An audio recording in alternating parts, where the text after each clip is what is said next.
Hard on the heels of the US bombing of Libya a few weeks earlier, May the 16th saw the release of blockbuster movie Top Gun, which was not universally critically acclaimed but proved a massive commercial hit, not to mention prompting a 500% increase in applications to be US Navy pilots, with the Navy even running recruitment booths at some cinemas.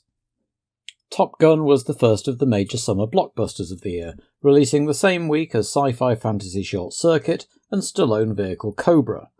The 1986 summer season would also see the release of classics such as Space Camp, Ferris Bueller's Day Off, Labyrinth, Big Trouble in Little China, Aliens, Flight of the Navigator, The Fly, Stand By Me, and Crocodile Dundee, while two of the year's big toy-based cartoon franchises also got theatrical movies. My Little Pony the movie, starring the voices of Danny DeVito, Rhea Perlman and Cloris Leachman, and Transformers the movie, starring Robert Stack, Eric Idle, Leonard Nimoy, and in his last movie role, Orson Welles. The Talbot Car Company, former major sponsor and part owner of the Ligier Formula One team, discontinued production of passenger vehicles in France and the UK, now only building commercial vehicles, with the Spanish and Finnish factories continuing building of the Horizon model in the short term until their contracts expired. Following disappointing sales, Chrysler Europe had decided to consolidate some of their French brands, and the latest Talbot model would instead release under the Peugeot brand. In the gap between the Monaco and Belgian Grand Prix, several teams headed to Paul Ricard for a test session, with Brabham in particular hoping to figure out whether it was the engine, the gearbox, or something else entirely that was causing them all the trouble so far.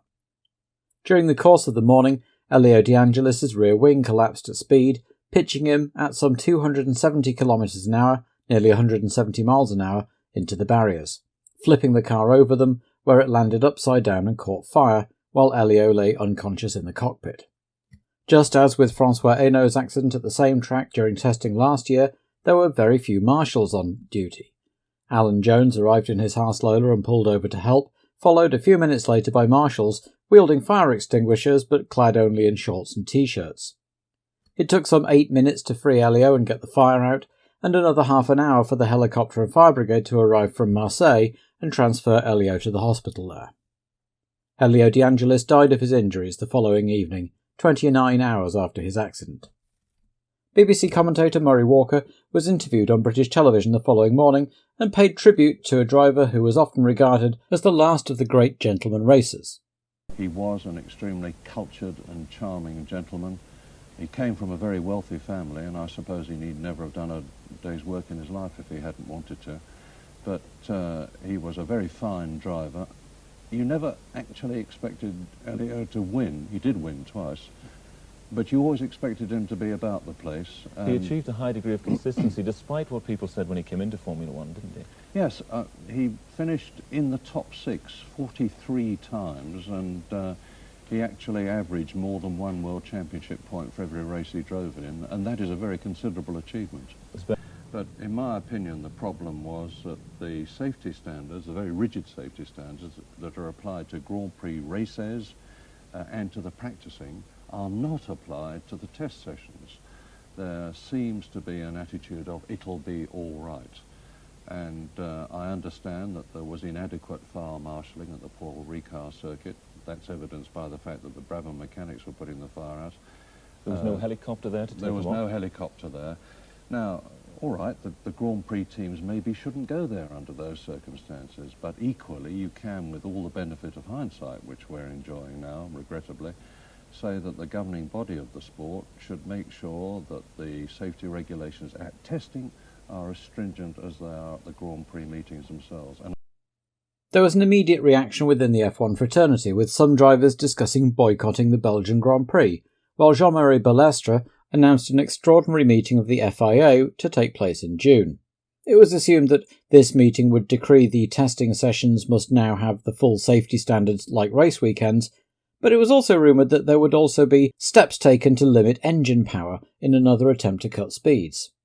The French Motorsport Federation, meanwhile, of which Balestre was also the head as well as the FIA and FISA, announced that it would oversee the remodelling of the Paul Ricard circuit, in particular to eliminate the dangerous Verrerie S just after the pit straight. All of that seemed to mollify the drivers, and by the time the transporters arrived at Spa, all were in attendance, albeit in pensive mood, particularly Elio's current and former teammates Riccardo Patrese, Nigel Mansell and Ayrton Senna, and his great off-track friend Keke Rosberg. There was an announcement just before the race that Derek Warwick would take over the car from the next race onwards. Bernie Ecclestone would later recall that at least part of the reason was that Warwick was about the only available driver who hadn't called up in the week after the accident seeking the drive. But death was still part of the landscape in motor racing, and as with the deaths of Beloff and Winkelhock last year, the teams and drivers knuckled down and got on with it. It probably helped that everyone loved the Spa circuit, and it was gloriously sunny to boot. Tyrrell now had a second 015 for Streff, who was also mounting an onboard camera after last year's successful experiments by Renault, and the team had a new livery in celebration, with the blue Calimeter side pods now gone and a new black and white livery with red flashes replacing the previous all-white. Elsewhere, the paddock rumour mill held that Johnny Dumfries might be making his last appearance for Lotus after failing to qualify in Monaco, with Eddie Cheever rumoured for a comeback from the next race in Canada onwards. Saturday qualifying saw the usual suspects up front, Piquet second, Prost, Mansell and Senna, then Alboreto and Rosberg, but Gerhard Berger topped the lot, and the Benetton team had a smile on their face going into Saturday's session. Berger wasn't able to improve his time, but it took a truly gung-ho lap from Nelson Piquet in the spare Williams, after detonating his engine, to snatch pole by just 0.0137 seconds, and Berger had to be content with his first front row start instead. Prost, Senna and Mansell were next, and Teo Fabi was sixth in the other Benetton, widening the team's grins even further. Arnoux and Rosberg were 7th and 8th, then Alboreto and Tombe making up the top 10, the Frenchman again out-qualifying his world champion teammate Jones, who was back in 16th. Patrese put his Brabham a commendable 15th in the circumstances, just behind local hero Boutsen, and with only 25 entries all would qualify, with the Azellas of Ginzani and Dana both well over 10 seconds adrift of pole, bringing up the rear. TV viewers got their first on-board views of the famous Eau Rouge complex as the field headed off for the parade lap, and the onboard camera's reception seemed to be much more reliable than the previous years. Both Patrese and Ginzani dived into the pit lane at the end of the formation lap rather than taking their grid slots, and then it was go time. Rosberg slewed wide onto the grass to avoid a slow-starting Fabi, while Berger also found himself swamped with Prost to his right and Senna to his left as they blasted down towards La Source. Senna gently nudged Berger into Prost, and both cars came to a stop right at the apex of the hairpin as the rest of the field took to the grass or made U-turns to avoid them.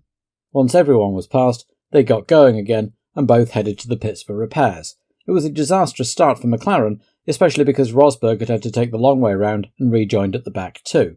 But the only casualty of the accident was the unfortunate Patrick Tombe, who bumped into somebody and broke his suspension.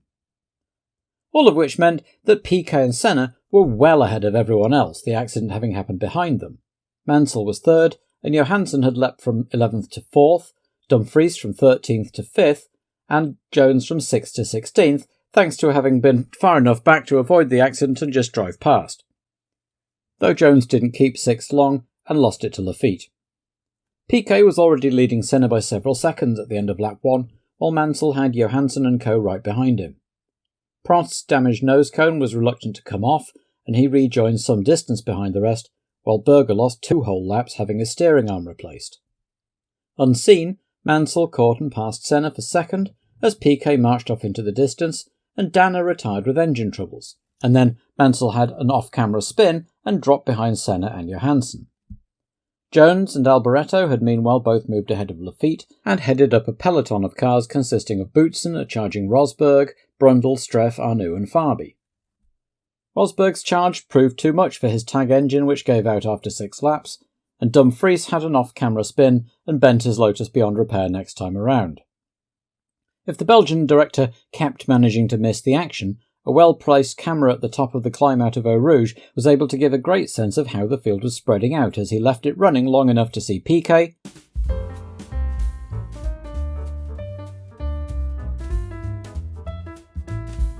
Senna, Johansson, Mansell,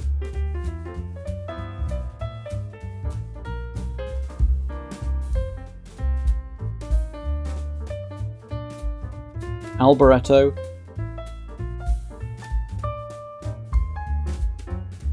Lafitte, Brundle, Arnoux, Streff, Boutsen and Palmer come past in the top 11 places, on lap 8 out of the 43. Boutsen rolled to a halt with dead electrics shortly afterwards, and Patrese was the first in for new tyres after just 8 laps on the very soft Pirellis. And Ghinzani retired after the leaders had done 8 laps, and he'd done 3, finally giving up the unequal struggle. Out on the track, meanwhile, Mansell was recovering well from his spin and reeled in Johansson over the next few laps. Streff entertained the viewers with his first live onboard spin, but some obliging marshals extracted him from the gravel trap and sent him on his way, bouncing across the grass to find a clean spot to rejoin. He went into the pits to get checked out and then got back to it. By lap 12, Mansell was right behind Johansson and soon found his way past the Ferrari for third, quickly leaving Stefan behind as he began to close the gap to Senna, who was about 4 seconds up the road. And as he closed in, on lap 17, Piquet pulled in and got out, his turbo controls unresponsive, meaning Mansell was now chasing the leader, who was just 2.4 seconds ahead. By now, half-distance was approaching and drivers were starting to make tyre stops. Mansell was the first of the leaders in, dispatched in about 8.5 seconds, and Senna came in next time around, promoting Johansson to the lead, the first time a Ferrari had led in 1986, and Johansson's first time at the front since Imola last year when he ran out of fuel on the last lap. Senna's stop was quick, but not quite as quick as Mansell's, and he rejoined just behind the Williams, and on cooler rubber dropped back quickly. Johansson only had a 7-second lead over Mansell, so when he came in for his tyres, the race got its 4th leader. Johansson's stop was a cracking 7.75 seconds and put him out just ahead of Alboreto, though once again on cooler tyres he soon lost the place to his teammate.